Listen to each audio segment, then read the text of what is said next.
Hello and welcome to my channel, which is Kaushik Chowdhury.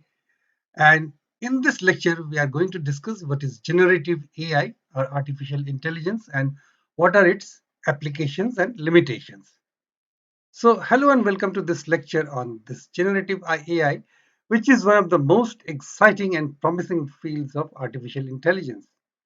So, in this lecture today, you will learn what is generative AI and how does it work. What are some of the applications and use cases of generative AI? What are some of the benefits and limitations of generative AI? And what are some advanced technical aspects of generative AI?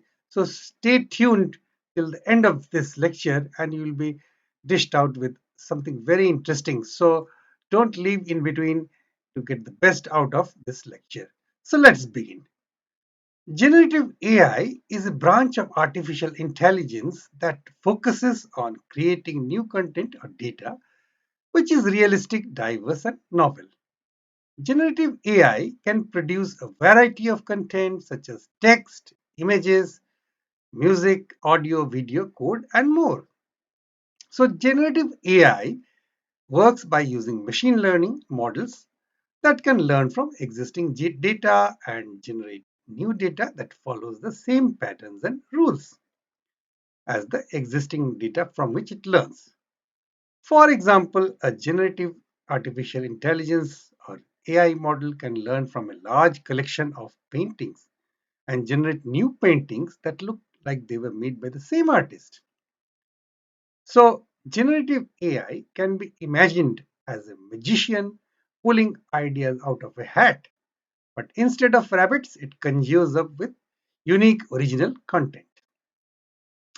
So, at its core, generative AI uses complex algorithms to understand patterns in data and then create something entirely new based on that understanding. It's like a chef experimenting with ingredients, mixing and blending to craft a dish that has never been tasted before. Think of generative AI as an apprentice learning from a master.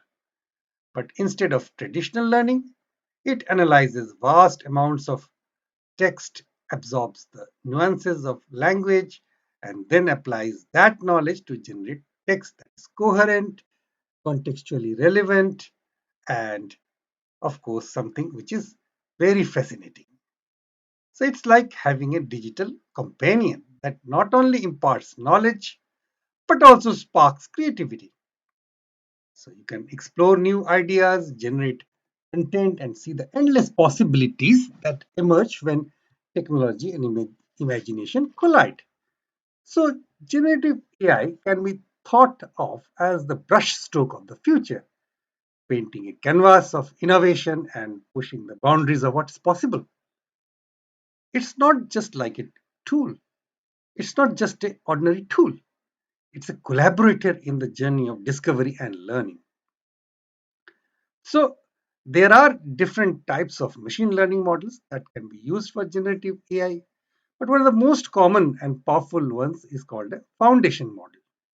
So, what is a foundation model? A foundation model is a large and complex neural network that can process and generate natural language. A neural network is a software architecture that is inspired by the structure of the brain. It consists of many interconnected cells or units called neurons that can learn from data and perform tasks. So a foundation model is trained on a huge amount of text data from internet such as books, articles, websites, social media posts, blogs, etc. etc. So this means that it can learn from a wide variety of topics, styles, genres, and language. A foundation model can then use its learned knowledge to generate new text for different purposes and tasks. So one example of a foundation model is ChatGPT, which we have also discussed in an earlier video. The description of that link to that video will be down in the description. So ChatGPT is an AI chatbot. If you have gone through that video, or otherwise also you might be able to see what is ChatGPT. You might be knowing a little bit of ChatGPT or even advanced knowledge of ChatGPT, but it is Relevant here to mention that it is AI chatbot that can generate human-like text for various purposes. So ChatGPT works by predicting the next word in a given text based on its training data and human feedback. And the ChatGPT can also handle different modes of communication such as formal, informal, humorous, and sarcastic even. So what can you use generative AI for? Well, the possibilities are endless. Generative AI has many applications and use cases that can benefit various domains and industries. For example, generative AI can help with the content creation and discovery. It can generate new text, images, music, video, etc.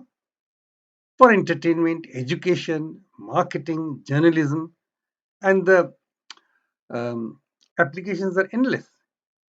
In the world of language models like the one we are using right now, generative artificial intelligence or AI can compose poetry, generate stories, or even engage in a conversation like what we are doing. It's just not about regurgitating information. So it's about creating, evolving, and adapting to the context it's given. So generative AI can help with data analysis and insight generation. It can process large amounts of unstructured data and generate summaries, reports, charts, graphs, etc. for decision making, research, business intelligence, etc. Now, generative AI can also help with automation and optimization. It can generate code, scripts, commands, configuration, etc. for software development, testing, deployment, etc. And generative AI can help with innovation and problem solving. It can generate new ideas, designs, products, solutions for engineering, science, arts, and so on and so forth. Of course, generative AI is not perfect. It has some limitations and challenges that you should be aware of. For example, generative AI is not always accurate or reliable. It can make mistakes or generate false or misleading information. You should always verify the outputs of generative AI if possible with other sources before using them for any serious purposes. Generative AI is also not always ethical or appropriate. So it can generate offensive or harmful content that might violate social norms or values. You should always use generative AI with caution and respect for others. And generative AI is also always not always original or creative. It can generate outputs that are similar or identical to its training data.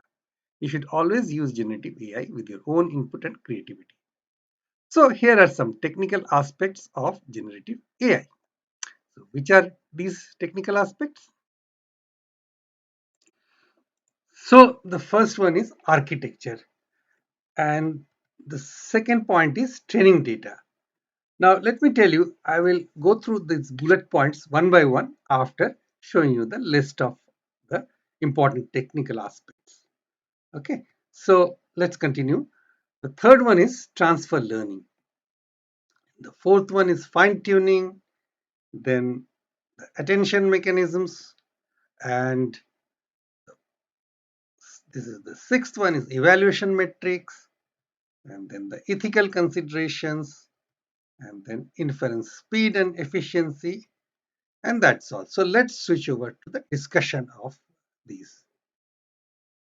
The first point we told was architecture.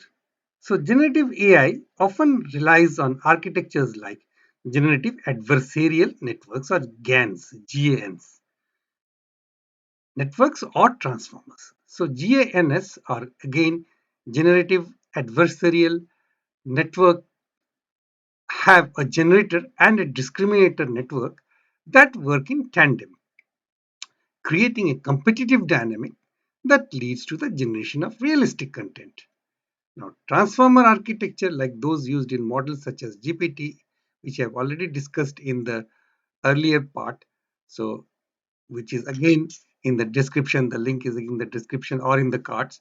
So, generative pre-trained transformer, ChatGPT, that we have discussed in more details, are based on attention mechanisms enabling the model to focus on different parts of the input sequence when generating output. And training data, the quality and diversity of training data is the second point, significantly impacts the generative capabilities of AI models. Large and varied data sets help the model learn intricate patterns and nuances, improving its creative output. The third point was transfer learning. The transfer learning, many generative AI models leverage transfer learning, where a pre-trained model on a large data set is fine-tuned for specific tasks. This allows models to benefit from the knowledge gained during the broader training phases. Okay, so this helps them benefit from the knowledge gain from the broader training phases. And then the fourth point was fine tuning. So in fine tuning, the it involves adjusting the parameters of a pre-trained model to cater to a specific requirements or domains. So what is it? It's a crucial step in tailoring a generative model for specific applications like content creation or image synthesis. And then the fifth point was attention mechanism. So in attention mechanism, it is a key feature in transformer architecture. It enables the model to weigh the importance of different parts of the input sequence when generating output. Now, this enhances the model's ability to capture long-range dependencies and contexts. And then the next point was evaluation metrics. So, metrics like the bilingual evaluation understudy or BLEU, BLUE, for language generation tasks, for image generation are, or FID. FID is freshet inception distance. Freshet inception distance. Freshet is FRECHET. Inception distance for image generation are used to evaluate the performance of generative models objectively. And then the next or the seventh point was ethical considerations. As generative models become more sophisticated, ethical considerations regarding potential misuse and biases in generated contents become crucial. Researchers and developers need to address these concerns in development and deployment of AI models, right? Because ethical considerations can crop up the way ChatGPT or any generative AI model has evolved. It can break the barriers of ethics. So, ethical considerations by the concerned authorities or different governments of different countries are very much on the cards. And the last point was inference speed and efficiency. Now, balancing model complexity with real time inference speed is a critical consideration, especially in applications where low latency responses are essential. Now, generative AI is a dynamic field, so it which is continuously evolving, as I say. So, it is evolving with advancement in deep learning and neural network architecture, which is beyond the scope of this lecture. And it by staying updated on the latest research and methodologies, it is very much important to stay updated on the latest research and methodologies for anyone delving into the world of generative AI. So, in conclusion, generative AI is a branch of artificial intelligence that focuses on creating new content or data that is realistic, diverse, and novel. So, generative AI works by using machine learning models that can learn from existing data and generate new data that follows the same patterns and rules.